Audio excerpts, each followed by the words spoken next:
I mean, everything's different. Everyone's different. And the vibration in a room, obviously matches that, the wherever I'm at, you mentioned the national anthems. That's a really different concept from, performing just to perform at night and all that kind of stuff.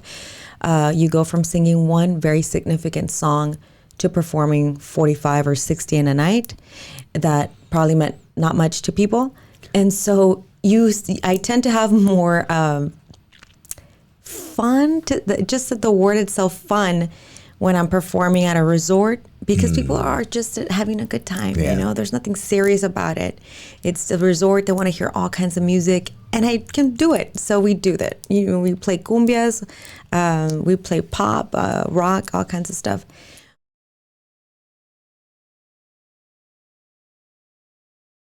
Hi, everyone. This is Michael Quantz with the Brownsville Society for the Performing Arts. And this episode of Brownsville Matters features a singer-songwriter based in our community, Cleiri Casada. Cleiri Casada, as I mentioned, is a singer-songwriter known for many performances, including singing national anthems at very prestigious ceremonies. And are you working on releasing an album soon? Is that correct? Yeah, well, there's some changes on that. That was the original idea a few years ago, and it didn't work out with the label. So since then, and actually since February of this year, this is actually the first time I'll be mentioning it publicly. I left the label, and I've been working independently since. Right now, I'm actually about a few weeks away from recording my brand new 2 songs that I'm working with a record label in Saltillo, but it's totally independent from meaning that I'll be able to keep the songs. Right, right. So you feel that working on your own gives you the freedom to focus on ownership of your product, your artistic work? Definitely. Besos en Miel, La Distancia, and Ilusiones, the first 3 songs that I released were independent. I own those 3 songs. The rest that I released from maybe 2022 down were not. So although I wrote them, I think 2 or 3 I wrote. I don't own them. So that's the big difference between being in a label and not. And so, but it was a great experience. I thought that it taught me so much about the business, which is something that I'm also extremely interested in and that I delve into a lot, not just the writing and not just the performing, but the business itself. I knew a little bit about it when I was obviously distributing all my music on my own and stuff, writing, finding producers, finding people who master my music and musicians. But then, going into a record label, it teaches you another side of the business that exists, that is out there. And so I feel like it made me more well-rounded, but the album that I had been promoting for 3 years did not come through, unfortunately, and that does make me sad. But everything happens for a reason. It's so cliche, but it's true. And now I'm really happy working independently on completely different music. Yeah. So what can you describe the differences in the music you're working on now? Is there a different focus for the music in terms of its flavor or style, or just what you're trying to say? What I'm saying, 1, and 2, the style is completely different. I want people to listen to it, and the music, when you hear it, it's going to show that new style, that new sound. But it also, I think we sort of made up a little new sound of our own. You're going to hear, I don't want to spoil it all, but you're going to hear influences from the corrido tumbados that you're hearing lately, also mixed with the cumbia, mixed with pop. Yeah, so cool. There's variations of that type of sound already out there, but the way we put it together was completely unique to the way I even wrote the song. That's what inspired us to make the sound for the song, was the way I wrote it. They're like, well, see, here the verse sounds this way, but we need to bridge it, so we're going to change the flavor around. So we were just playing around in the studio, and the song ended up being completely different from what I thought it was going to be. So it evolved in the studio while you were recording. Yes. Well, we were figuring out, actually, recording what we call it, they call it in Mexico, una maqueta, which is before the demo. Right. And so we were just kind of laying down a beat, laying down something. And then the demo was sent, and I was like, yes, this is it. This is it. This is like, it just made me happy to hear something completely different from what I have been doing. And have you worked with these band members for a while, or you send out a kind of request for folks to help you record, or what's that process like for you? Right. So the producer that I'm working with, he reaches out. He does all of that. I tell him what I want. We had prior meetings to all of this, and I said, look, I'm going to lay down the rules. This is what I want. This is what I need now. I do not want to give my art. I don't want to give it away. It's a lot more sacrifice on my part, because that means that I continue to have to maintain that, to produce the funds for it. But it's okay, because it's worth it. And he understood that from the very beginning. And he said, you know what, we do work with all types of musicians. Actually, the drummer who's going to do some of my songs is going to be the one from Los Terrícolas. And then a guitarist also who's really famous in Mexico. So they're all working together. So he brings in those people. I say what I want, and he says, okay, based on this sound, we're going to grab these musicians. Yeah, that's great. And what is the recording process like for developing a particular song that you're working on? Can you take us through that process? You kind of alluded to laying down a beat or a bass line or a chord progression or something like that within the idea that you've already had. What are the next steps? Sure. So the process is different for, I think, a lot of people. A lot of artists write their music differently. My style is that obviously I have to be in the moment of it. I have to be in an inspiring, state of mind. And usually it comes from difficulties. That's how I grab inspiration, from a transition, which is what I feel like I'm going through right now. And so these songs feel like a transition. They're different. And so I just get in as soon as I'm able to be alone in a room, that's where I grab. And I actually grab something to write with. I can't type stuff out that I'm inspired. It just doesn't feel the same for me. And so my notebooks, they're all kind of thrown around, tossed around, like an artist would probably just throw stuff around everywhere. And I just go and grab, my stuff, and I start writing. And let me just say this, that I don't know, most people admit this, most of my songs are ridiculous, like horrible. I would never show them, but I'm so brave about it. I do put them out there, and they're like, Cleiri, this is not going to work out. Or they'll say, hey, can you rework this? As soon as I have to do that, right, I toss it out. It's trash. Okay. It's trash. Whether the song meant a lot to me or it didn't, I never use it again. And while I'm writing it and I'm coming up with the music, I don't have musicians around me. It's just me coming up with the song and hearing it in my head. I really do listen to, I hear music in my head. I'm not a musician. I don't play an instrument, which is sad. I should. I wish I would have learned, but I don't. But I hear all these sounds in my head, and I'm writing down. And while I'm writing down stuff, I'm recording on my voice. What's it called? The voice memos on iPhone. Right. I just hit record, and once I'm really comfortable with the verse, I'll sing it all through. So I'll label them verse 1, 2, 3, bridge, chorus 1, chorus 2, the end or closing. I'll send it over to my producer, literally just through WhatsApp. And that's the way we've been doing things lately. I mean, with the record label was completely different. You did go into the studio and you were in person writing stuff down, or he'd say, you know what, take this clip with you, listen to it, come up with music for it. So the process was different. Here it's just sporadic, it feels. Well, it's a process that a lot of musicians engage in. Danny Elfman, for example, does exactly the process that you're describing in terms of just like kind of what I call doodle singing into a recorder. And he's written entire film scores that way for, I don't know, decades. Notebooks, and across styles, musicians have done something like that. Beethoven, one of his many claims to fame was his sketchbooks.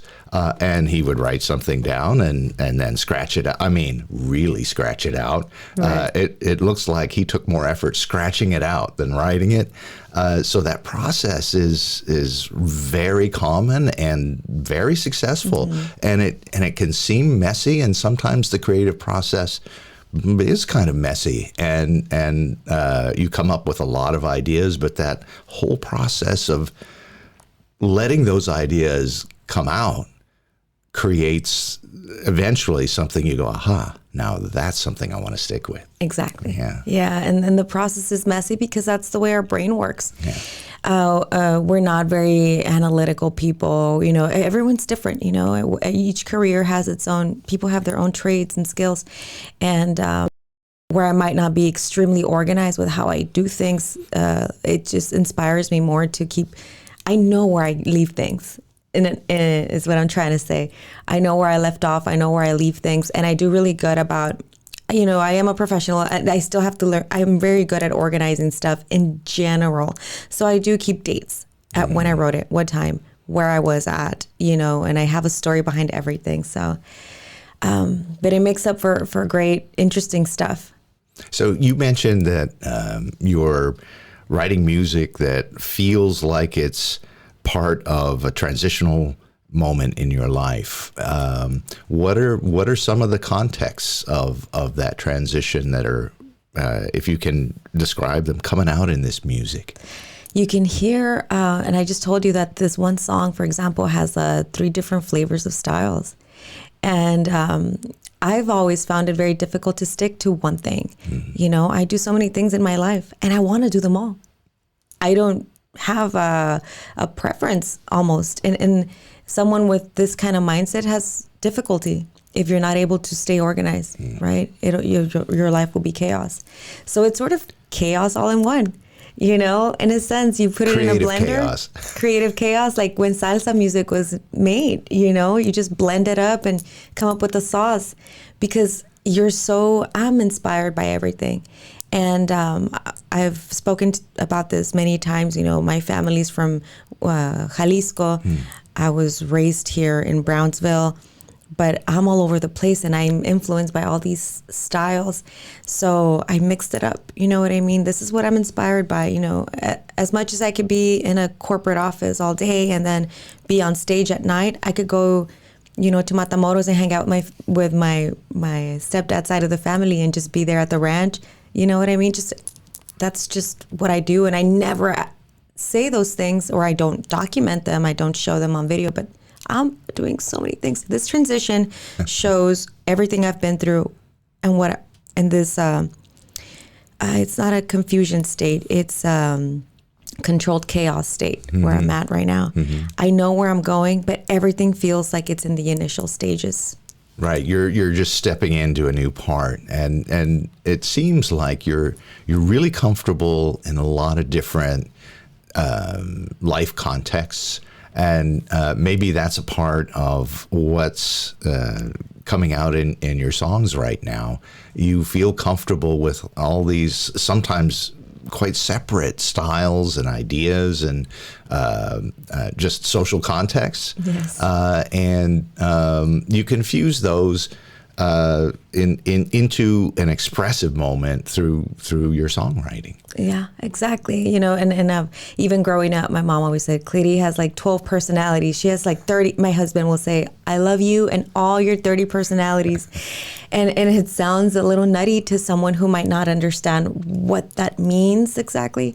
But I think you just nailed it. You know, I do feel comfortable in very many different settings. And do you have some particularly favorite venues that you like to perform in, or a particular circumstance, whether it's a stadium or an intimate setting, or just places and people you like to perform with? Sure. I mean, everything's different. Everyone's different. And the vibration in a room, you know, obviously matches that, the wherever I'm at, you mentioned the national anthems. That's a really different concept from, performing just to perform at night and all that kind of stuff. You go from singing one very significant song to performing 45 or 60 in a night. That probably meant not much to people. And so I tend to have more fun, just the word itself, fun, when I'm performing at a resort, because people are just having a good time. There's nothing serious about it. It's a resort. They want to hear all kinds of music, and I can do it. So we do that. We play cumbias, we play pop, rock, all kinds of stuff. When it comes to something more intimate like a national anthem, I do respect it so much to a level I don't think people understand. I don't think anybody who sings the anthem understands it, or I've never dealt with someone who told me I take it this serious. So my husband knows that it takes me, when you book me or someone does for a national anthem, it takes me days of mental preparation. Because it's such a different psychological context for you. Yes, it really is. Everybody that's in that room is about to start something extremely important, and you're the focal point of that. If that song is not right, everything... No pressure, right? Everything just doesn't feel right afterwards. Right. If you're setting the tone for a ceremony, for something really special, a commencement, the initiation of something all the time. And so I take it extremely serious. And that's probably one of the few times that I do get that nervous feeling inside, that I don't want to let anybody down. It seems pretty usual. It's a normal thing for folks that perform the national anthem, because they at least intuitively understand that everybody who's here has invested in what they're about to do, and what you're doing, singing the national anthem, is the start point of everybody gets quiet, everybody pays attention, and after that, they're going to do what they've invested in. Yes. If it's competitive, it's very frequent, or it's a ceremony of some sort. Right. It seems like your concept of the context and how you approach it enhances that whole feeling of this is something that we want to pay attention to. Exactly. And I'll tell you the big difference right now that I'm remembering, singing the anthem at, where was this? Close to San Francisco. I forgot the city. And I was there, and it was a boxing match. And the vibe was completely different from anything else. Sure. You really did feel the heat from people. It's this like energy, but it comes with heat. Yeah. If I can describe it in any way, it's just heat, and I just felt really not suffocated. It was just like being in like a sauna almost. That's the energy you get from people, and they were so like inspired. You could just feel like I wasn't even done with the song, and they could just like feel that energy, like let's go, And the difference between that and being like at a basketball game is that, the echoing, I think, brings a lot of nervousness to me, because if you hear your voice 3 seconds afterwards and that delay's there, you really just messed up. The commencements and all this other stuff, everyone is different, but I feel like I bring my own, I always want to leave them with something to think about afterwards. Like, you're about to graduate, take this really seriously, and I even dress the part and everything for everywhere I'm at. So you also, now that you're independent of a label, do you do your own social media and that sort of thing? Do you engage in daily reels and that sort of thing? I like that question. No one's ever asked me that, and it's a misconception that a label would help you with those things, and they don't. So nowadays, every deal is different. There's 360 deals, there's marketing deals, there's deals for just recording. And so you really have to know what you're getting yourself into. I was very clear from the beginning what the deal was going to be. It was just going to be this album, and that is it. I have ran my website, my bookings, my social media, reels, recording, editing by myself completely. Everything since the beginnings of everything. Like, from the beginning of what I've done. I've done everything for it. I walk around with a camera. My husband now, he started taking photos of me performing, and he really got into it. He's like, I really like photography. So it's an artistic side of marketing. Yes. And but the marketing aspect is all me, running ads, leading up to a song release. I study how that's done. And we've done it that way.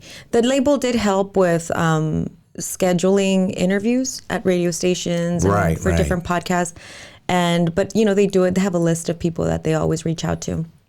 As far as distribution of music, they also have a list. So they just follow that list. They email stuff out. Right. And same with interviews. Hey, Cleiri, this weekend we're going to be in San Antonio, Houston, Corpus, and we're going to hit all these areas. You're going to go and show them who you are in person, because that's something that they did teach me a lot about, is putting a face to the song makes a huge difference. You can't just do everything online, is what I'm saying. Yeah. Well, and that's an important difference in the last, especially 14, 15 years, in terms of how the artist supports themselves through the sales of their work. That's a whole different picture than it was 15 years ago. And so what type of challenges or successes do you have in marketing your songs, your work, and getting compensated for that? Right, and that's probably the most difficult part. Once everything is said and done, what's really helped me and helped artists, I think it's the distribution of, or being able to play your music on stories and on TikTok stories, or even Instagram and Facebook. But they don't generate a lot of money. I mean, you're talking cents, and maybe even to that. The real money when it comes to music is not even in the music. It's in the performances. I mean, the amount of money we make performing, and that's just a part of it. The money that you make, now you have to, what else do you sell? So music is more of a vehicle. And I try to explain this sometimes to people, and I say, I don't make money off music. That seems so backwards.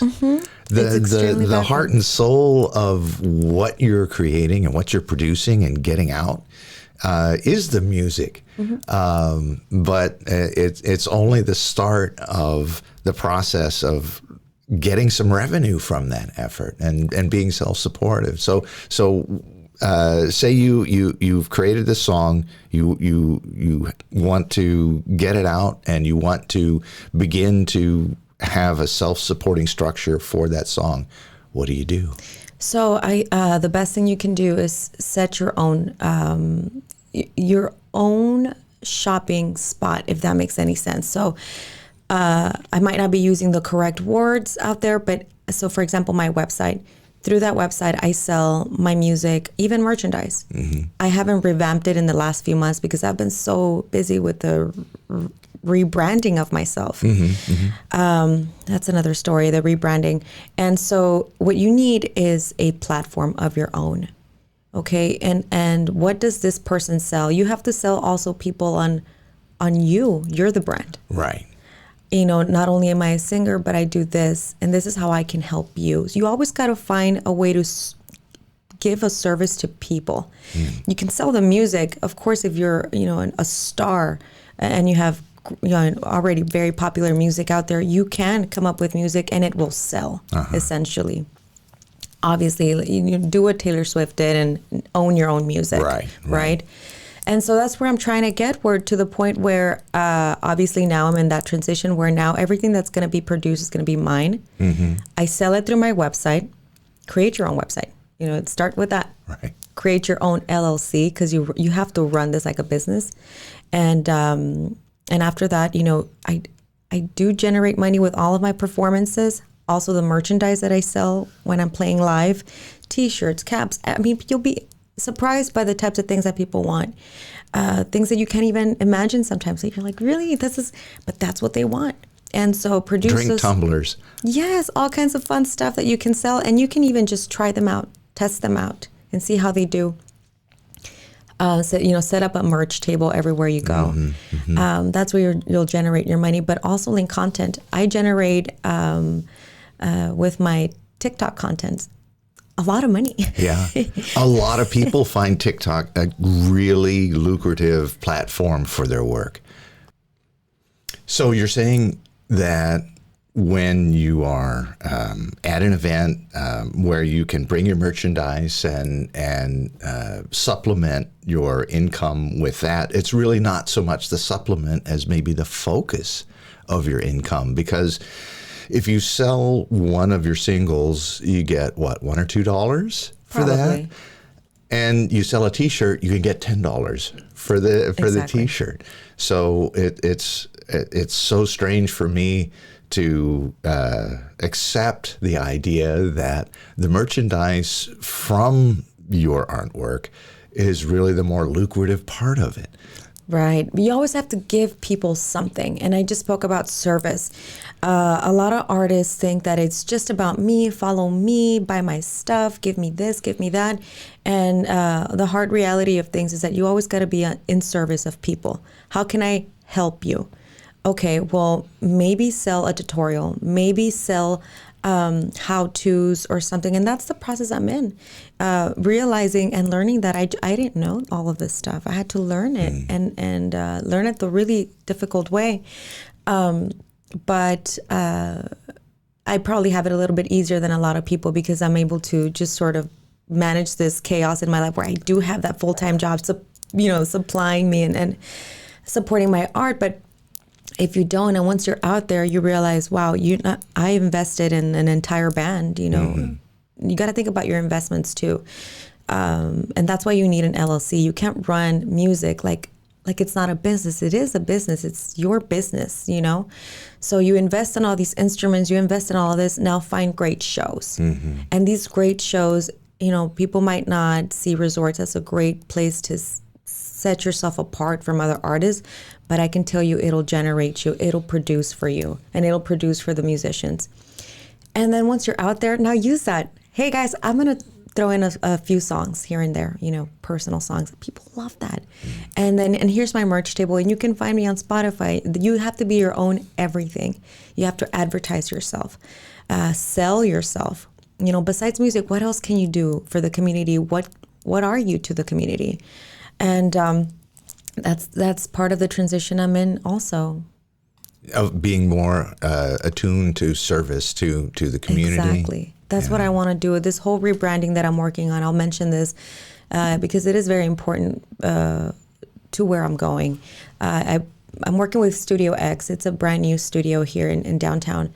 And it's actually right in front of Chomoli, the new restaurant, down there. And a couple of my friends put it together. They've been working on this for so many years. And besides providing studio space for people who are interested in podcasting and photography, etc., they also have this other side of them where they help people rebrand or brand themselves for the very first time. So I said, I trust you. I know you guys are working with extremely talented people. I probably could do this. I just don't have the time. So so that's the process I'm going through. And it starts with who is Cleiri now? How are you helping your community? Why should people invest in you? How are you investing in the people? And that's something that people who want to build a life out of artistry, I think should consider at least. How are you in service of others? How can I help? And I started giving donations to teachers, for example, fill up your Amazon cart and I'll pay $100 off of the things that you probably can't buy. Like, I want to get involved more so with children.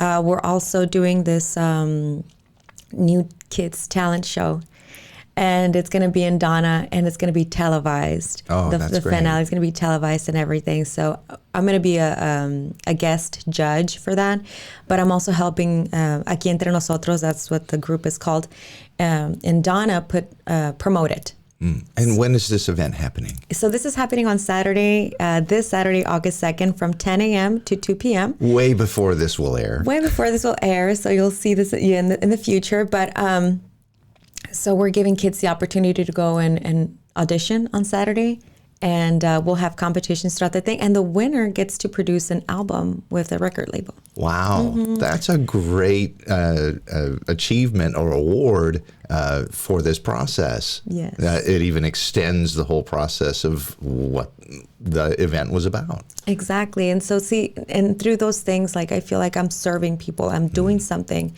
that I wish I would have probably seen, growing up. Where's this big talent show where I can show off my skills, everyone? And we want to do that for kids, who are trying to find themselves also. Well, and you mentioned the desire to show off your skills when you were growing up. So when did you know that you wanted to sing? All my life. And it's really just, that's true. It's my whole life. So I started just always enjoying time alone more than I did playing around or horsing around with other kids. I just never found that fun. I always kind of set myself apart. But what I really loved to do was just close myself in my room and sing and perform. And I would make up my own dances and pretend, with a hairbrush that was my microphone. And standard procedure. Standard procedure. I mean, these are just 101, right? If you want to be a singer. And I started imitating voices and seeing what the people I liked when they performed, I would imitate them. And then sort of like you transition into your own little style afterwards, right? You find your own thing. Also through churches, I used to, my friend invited me a lot to her church, and I would just go because, I'll be honest, I wanted to sing. Right. And I loved the music. It was really beautiful Christian music. And then, I would perform on stage at, talent shows at school. But it was different. I wasn't as much encouraged, not because my parents didn't want me to sing, but because they found it very difficult to supplement things for the performance.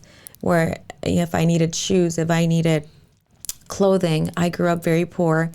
And I love that because it taught me so much to appreciate who I am now. A lot of people say, well, and I've said this so many times, I'm like, people don't measure success in different ways. I measure mine because I came from nothing and I have so much now. And I love everything that I do. And, it means so much to me to have this opportunity is already like having everything, whereas to some people might not appreciate it because they started from here. If that makes any sense. So yeah, my parents would always say, Cleiri, don't get in that play. Don't do the talent show. Don't get in the dance team. And I was very rebellious. I still did what I wanted to do. And I found a way to do it. Whether I had to borrow, I had to ask somebody, like if you had extra pair of shoes, if you had this. And so even if I had to walk to school, my dad wasn't there to take us in his car to practices. I had to, and I found trouble along the way too in the streets, walking to and from. Little stories that I had forgotten about that I'm lately starting to remember, why I do what I do. And I've always done it, whether I'm struggling or not. It's a very common theme, especially with songwriting, that at a certain point, especially when we reach points of change, that you kind of reflect back and look at the path that you've traveled to get to where you are at that moment. And it changes your perspective on your own experience. And it's a very valuable thing just as a person, but especially as an artist, isn't it? It is. It grounds you to always keep in mind why you're doing what you're doing. And if you quit on yourself so easily, it's probably because you never wanted it. And everyone's lives are different. I understand that. There's the sacrifices also that come with this. And in my case, I'm not afraid to say it anymore. I sacrificed having children. And I don't regret it. I would do it again. Because in my case and in my life, I feel a lot more comfortable doing what I do than if I were at home pretending to love what I do there. Yeah. It's not true. I don't love being home. I don't. I want to be on the road, okay? I say this all the time, and it might be curious to some people. I said, I have never thought about settling down in a big old home with a picket fence and a pool. It makes no sense to me. I'd much rather have a big space for a studio where I can go in there, create, do things, or live in an RV where I'm able to just pick up and go and let's go. Like, what's next? What city are we going to go next? And my husband is real supportive of that. So I feel like I found the perfect partner to do that with. Oh, that's so important. So you don't have that pull in the other direction. No. That's really great. I mean, a lot of people love what they do as performers, and don't really take well to the road or the life on the road. But there are a lot of artists that really do take to that. It is kind of an adventurous thing to do, isn't it? You go to totally different places, and this is a huge hemisphere, north, south, east, west.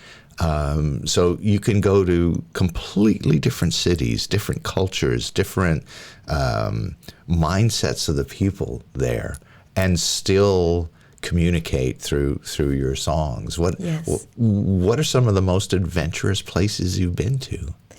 Alaska. Where in Alaska? Alaska, Talkeetna, Alaska.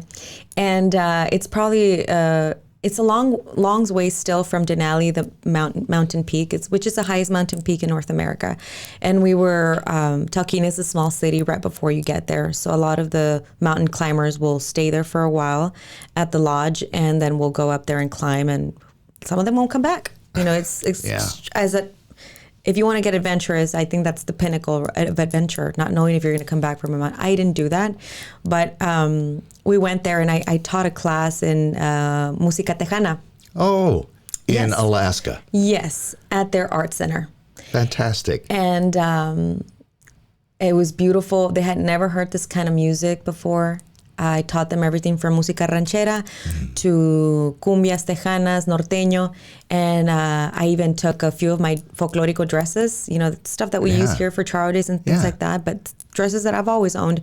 I took them over with me. I carried, so many suitcases. I was going to say maletas in Spanish. So many suitcases with me, and they were just like, and they, this is a class they signed up for. They paid for it. I gave a class, and it just felt so good. Like, wow, like people are interested in learning another culture so much that they're able to, that they want to invest in it. Yeah. They used to take their kids over to the class, and I would just teach them the dances and show them what the steps were and why the music, the history of the music also. You know, as much as I could, but it was nice for them to see a true Hispanic woman there showing them what we do and how we live, you know. Mm-hmm. They used to call us, I went with a few roommates, they used to call us the Four Mexicans. There's a great series on my TikTok about that. No racism. No, none at all. It was just funny. Right. No offense taken. I love it. Yes, we are four Mexicans. A lot of them would say, are you guys Samoans? You know, I had a friend who might pass as a Samoan a little bit more, and they would ask us all kinds of stuff. But you didn't do any hakas or anything? Or... No. It was beautiful. You know, that was one of the wildest places where I've introduced art into. And they were very receptive. Wow, sounds like an amazing adventure in every way for everyone involved. Yes, it was beautiful. So that's an avenue for your artistic expression that your whole pathway has led you to create an opportunity for. Yes. Do you have anything that's coming up? You mentioned that you're doing recording right now in, was it Jalisco? In Saltillo. Saltillo. Yes, we're doing recording in Saltillo, so that's coming up next. So the actual laying down of the vocals. Right now they're recording all the instruments. Mm-hmm, These are the final stages, and then after that, he's going to send it. After we record vocals and everything, he's going to send it to someone else to master it, and the person who's going to be mastering. This is really exciting. Person mastering the music is the person in charge of, well, the person you want to go to for that style of music in Mexico. Wow. So I was just, I'll tell you how I got to that moment where I met this person, because it's all about who you know sometimes, you know? Mm-hmm. And you got to be present at almost this is why taking opportunities is so important, because you get to meet people you wouldn't have met otherwise. And I prayed for it. Mm-hmm. That's God honest truth. I prayed for it. Mm-hmm. How do these things happen? I just pray. I manifest it, and I say, this is exactly what I want. And it manifests, might not be next week, might take 3 months, it might take a year, and it happens. And I just was praying to meet somebody who understood me, that we could get along, that there was chemistry musically. Right. And it happened, and when I thought, wow, a year ago I was praying for this, and it just sort of manifested. And so I'm really excited. I feel like this is a new journey. It's going to be a completely different new style, whereas I had been doing ballads in the past. This is going to say, okay, this is Cleiri's evolved for sure. Title for your album. Evolved. Yeah. How long is this process going to take before you're released, do you think?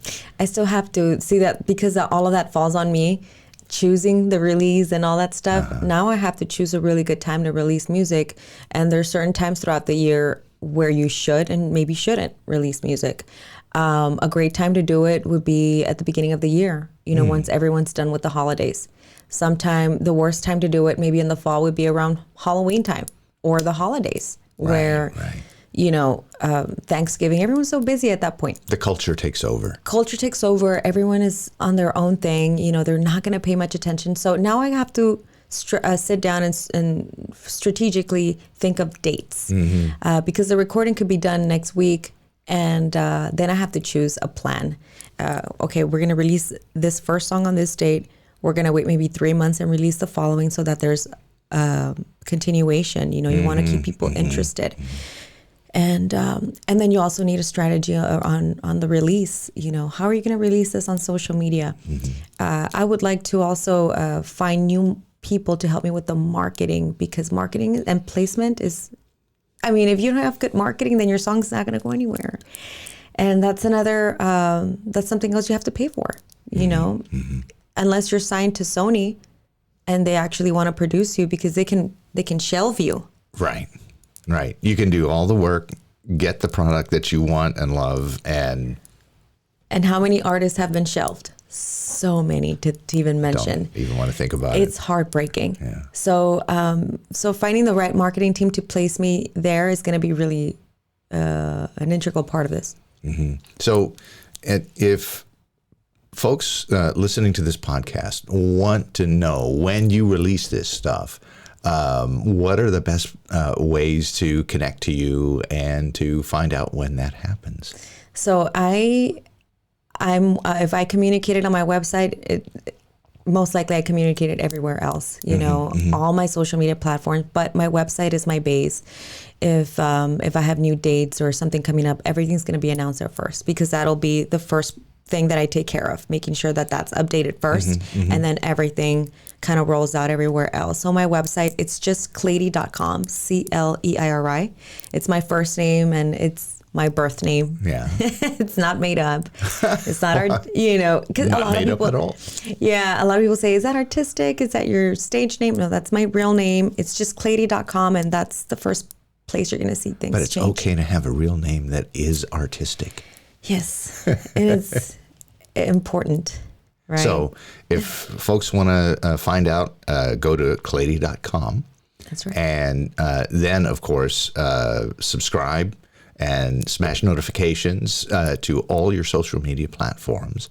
And then you'll know when this stuff comes out. Exactly. It's a one-stop shop. You'll find everything there, including the links to all the songs and albums. You can purchase them straight from the website. Fantastic. Well, Cleiri Casada, we wish you all the best in your creative efforts, and especially the joy that you clearly express talking about your work and the business side even of your work. And we wish you all the best. Thanks for joining us. Thank you for sharing your space with me. Appreciate you. Thank you so much. You bet. Hi, KXIQ listeners. This is Michael Quantz with the Brownsville Society for the Performing Arts, here to tell you about our podcast, Brownsville Matters. Everyone in Brownsville has a story to tell, and these are the stories. We broadcast these stories every Friday at 5 p.m. and every Sunday at 3 p.m. on KXIQ 105.1 FM on your radio dial.